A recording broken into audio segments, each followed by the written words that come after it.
I'm sorry, I didn't explain hell.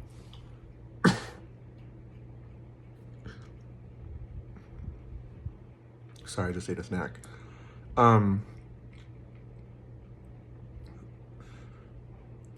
the Bible translates a few things, it kind of shortcuts them. So, the New Testament has 3 words for love. In the English, or in the Greek, in the original Greek, New Testament has 3 words for love. In English, it has 1.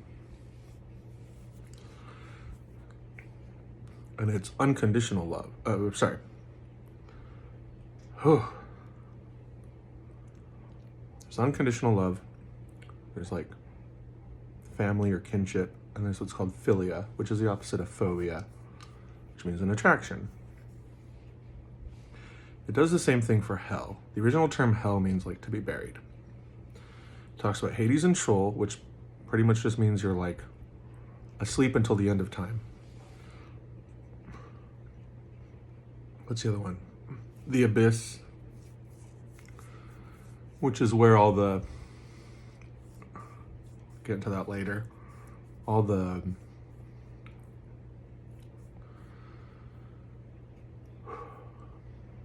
supernatural half demons went when they died. And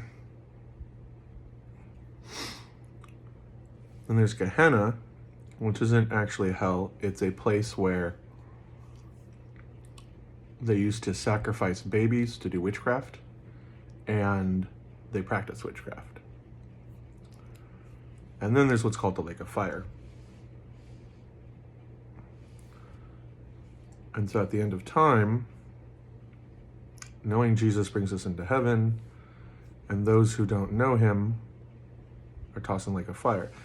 This God connects to harvesting wheat. You keep the good part, and you throw away the chaff, the stick. You throw that into the fire, because you don't need that. And so at the end of the time, those who don't know God, that'll be the end for them. It's not torture. It was never supposed to be torture, but it was saying that's the end. And this is called second death. I need to double check the second death part in Greek. I like to really lock down what I'm teaching you guys. But this isn't a teach you guys episode. This is kind of me sharing and socializing with you. This is important for 2 reasons.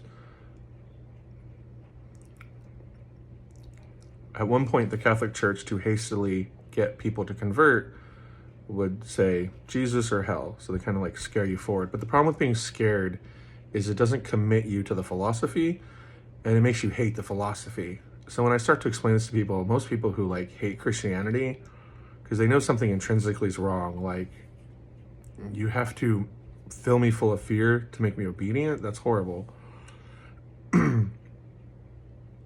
And this is something I came up with because I was really upset. I don't like the idea that like we're just screwed if we were born and died before we met Jesus, right? So one of my big project ideas, excuse me, is to pray for those who have died, that Jesus reveals himself to them so they get another chance. Because this has happened. I've heard of several people who prayed for their spouses. Their spouses die. They're sad. And then they show up at church. You know, they don't know anybody, but a pastor says, hey, don't worry. Jesus showed up to your husband, and he's in heaven now. And so that's happened quite a bit.